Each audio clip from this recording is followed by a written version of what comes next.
보디발의 아내는 어떤 여인? 미련한 여인. 그러나 미련한 여인도 하나님이 썼단 말이에요. 그래서 감옥에 갔지만 그 감옥에 역시 가는 것도 하나님께서 그 여인을 쓴 거예요. 그런데 이 특징이 있는데 항상 성경에 보면은 창세기 39장 21절에 보면 여호와께서 요셉과 함께 하시고 그에게 인자를 더하사 간수장에게 은혜를 받게 하시매라고 얘기를 합니다. 하나님이 함께 한다. 여러분, 하나님이 여러분과 또 우리와 함께 하기를 주의 이름으로 축원합니다. 하나님이 함께 해야 어디 가도 은혜를 받을 수 있어요. 은혜를. 세상에서도 그렇고 친구들에게도 그렇고 모든 환경 속에 하나님이 은혜를 받게 만드는 거예요. 그게 하나님의 역사잖아. 요셉이 그랬다는 거예요. 그래서 감옥에 갔는데 또 하나님이 간수장에게 은혜를 받게 하더니 거기에서 좋은 사람하고 만나 인맥을 쌓게 하는 겁니다. 인맥을 쌓게.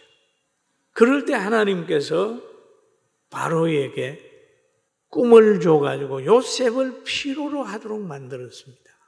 필요로. 여러분, 사람이 돋보이게 되는 것은 축구 잘하는 사람은 축구 경기를 해야 돋보이고 노래 잘하는 사람은 콩쿨 대회를 해야 돋보이고 뭐 실험 잘하는 사람은 실험을 해야 돋보이지 않습니까? 그런데 여기에 바로가 꿈을 꿨으니까 꿈을 해몽하는 사람이 필요하다 그 말이거든요. 그러니까 그 꿈을 해몽할 사람이 필요할 때 한데 그 사람을 찾을 때 요셉이 꿈을 해몽할 수 있는 꿈꾸는 사람이에요. 그러니까 하나님께서는 바로에게 그 나라에 14년까지 되는 문제를 알려주는 겁니다.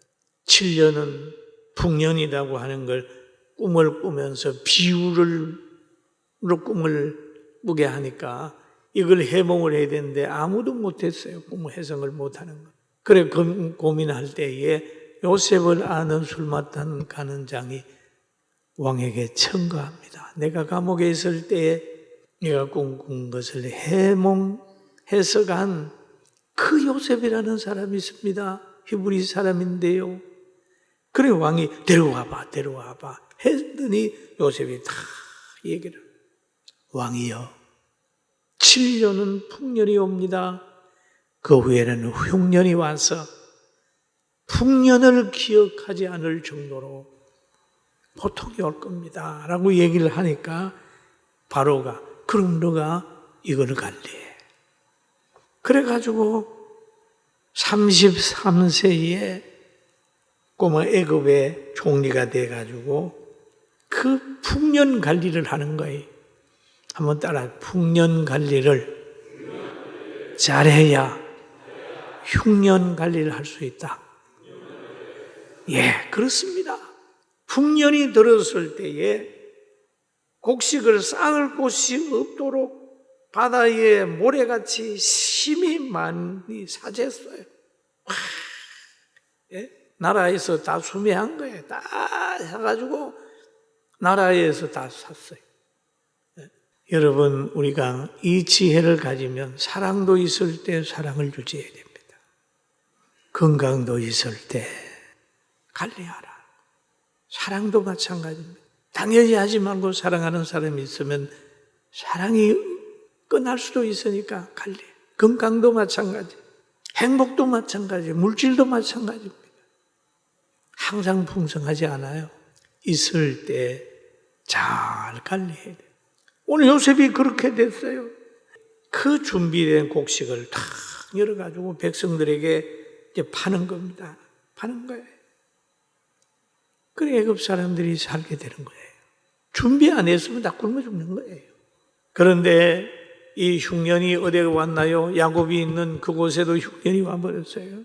그래 야곱이 말합니다. 야, 곡식이 없는데 왜 여기 있느냐? 애굽에는 곡식이 많은데 너희 빨리 사가지고 오라고 야곱이 형제들에게 얘기를 하니까 형제들이 돈을 사들고 요셉에 있는 애굽으로 양식 사러 갔다가 요셉을 만나는 거예요. 그게 요셉을 만나. 여러 가지 시련을 당하게 되니까 그들은 그럽니다. 창세기 42장 21절에 보니까 한번 같이 읽어봅니다. 그들이 서로 말하되 우리가 아우의 일로 말미암아 범죄하였도다. 그가 우리에게 액을 할 때에 그 마음의 괴로움을 보고도 듣지 아니하였으므로 이 괴로움이 우리에게 임했도다. 그런데 이 드라마틱한 이 얘기가 일어난 후에 나중에 가가지고 이제 되는 거죠. 그리고 요셉이 자기를 나타내는 겁니다.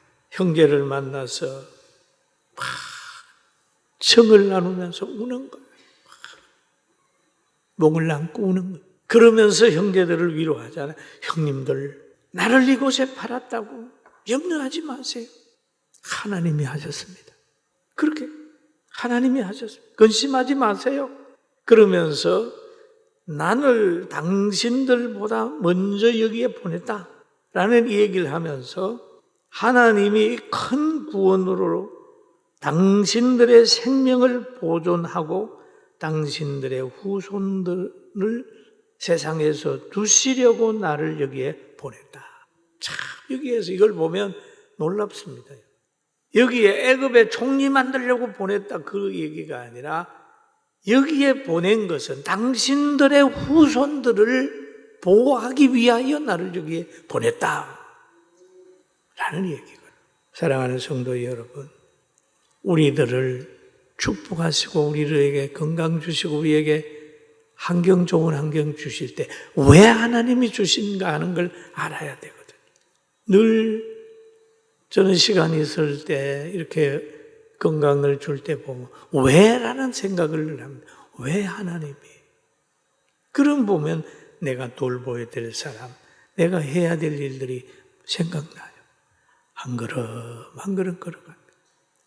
이게 바로 나를 이곳에 팔았다고 해서 근심하지 마세요. 한탄하지도 마세요. 하나님이 생명을 구원하시려고 나를 여기에 보냈습니다.